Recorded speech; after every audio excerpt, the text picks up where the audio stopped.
Kita beralih ke Provinsi Kepulauan Riau.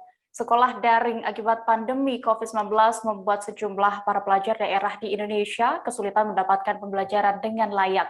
Seperti halnya para pelajar di Desa Persiapan Kentar, Kecamatan Senayang, Kabupaten Lingga, Provinsi Kepulauan Riau ini. Kurang baiknya akses internet di daerah mereka membuat para pelajar harus mencari tempat dengan sinyal internet bagus. Bahkan mereka rela harus berjalan kaki menempuh perjalanan melewati hutan dari kampungnya untuk sampai di sebuah gubuk di atas bukit agar bisa mendapatkan sinyal internet. Informasi lengkapnya akan disampaikan oleh rekan dari Tribun Batam, Febri Yuwanda, yang kini sudah tersambung bersama kami. Halo Febri. Ya, halo Dea. Febri, bisa Anda ceritakan bagaimana para pelajar ini untuk bisa melakukan belajar daring ketika masa pandemi di kampung mereka? Oke, baik, terima kasih Dea. Perlu saya sampaikan bahwa 1 bulan terakhir ini Kabupaten Lingga, Provinsi Kepulauan Riau sendiri itu mengalami peningkatan kasus COVID-19 yang dimana salah satu kecamatan di wilayah Kabupaten Lingga, yaitu kecamatan yang berada pada pelajar ini, yakni Kecamatan Senayang sendiri berada dalam status zona merah ya selama hampir sebulan terakhir. Sehingga dengan rutinnya kasus yang meningkat di wilayah Kecamatan Senayang sendiri, itu membuat banyak warga Senayang tempat sekolah mereka itu terpapar COVID-19. Sehingga para pelajar kampung di Desa Kentar, Kecamatan Senayang ini harus berjuang ya untuk belajar secara daring ya, untuk menempuh perjalanan lebih kurang 15 menit untuk sampai ke bukit ya, demi mendapatkan sinyal internet yang bagus ya, karena memang saat ini di desa mereka sendiri itu untuk akses internet sendiri itu memang susah, hanya terdapat di perbukitan di wilayah desa mereka. Begitu deh.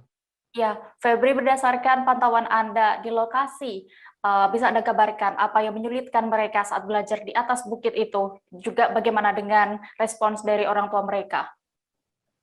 Baik, kalau untuk kesulitan sendiri, tentu banyak kesulitannya sendiri ya. Kalau untuk pertama sendiri itu capek ya, karena memang para pelajar dari kalangan SMP maupun SMA ini harus bolak-balik turun naik bukit, melewati hutan untuk sampai ke sebuah bukit ya untuk mendapatkan sinyal internet. Dan di mana di atas bukit juga kesulitan mereka itu karena di atas bukit keseringan angin kencang. Dan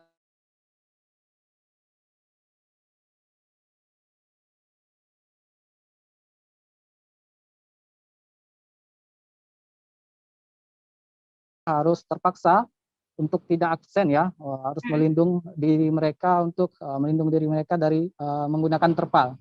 Namun ketika curah hujan yang lebat ya, lebih seringnya curah hujan yang lebat, mereka harus absen dalam perjalanan sekolah ya, karena memang tidak memungkinkan untuk masuk di pelajaran sekolah.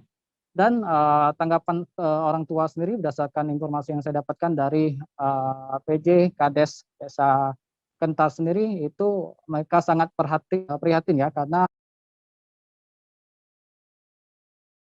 salah satu sumber akses internet yang baik ya untuk para pelajar itu, meskipun harus terpaksa. Demikian ya. Ya, lalu bagaimana dengan respons pihak desa sendiri atas masalah yang dihadapi para pelajar di sana, Febri? Baik, kalau untuk respon pihak desa sendiri, mereka tidak bisa banyak atau tidak bisa membantu banyak ya, karena memang mereka berharap pada pemerintah kabupaten maupun pemerintah provinsi ya untuk segera membangun tower ya sebagai akses telekomunikasi di kampung mereka, karena memang tidak khususnya para pelajar sendiri untuk melakukan kegiatan daring atau sekolah daring, tapi juga orang setempat atau warga setempat di kampung mereka kesulitan untuk mendapatkan jaringan telekomunikasi ya, karena memang salah satunya ketika mereka harus telepon kepada keluarga yang jauh, mereka terpaksa harus turun naik bukit ya untuk bisa mendapatkan sinyal yang bagus. Demikian. Iya, Tribuners, tadi rekan Febri berhasil melakukan wawancara bersama Della, satu di antara pelajar SMP di Desa Persiapan Kentar. Berikut liputan lengkapnya untuk Anda. Keluhan dari belajar daring ini yaitu yang pertama capek karena setiap hari harus turun naik bukit. Yang kedua, karena faktor cuaca, jika hujan turun lebat kami tidak bisa mengikuti pelajaran. Yang ketiga, setiap hari kami harus bawa bekal makan siang. Harapannya supaya pemerintah bisa memperhatikan kami yang ada di pelosok. Jangan lupa subscribe, share, komen, dan like ya.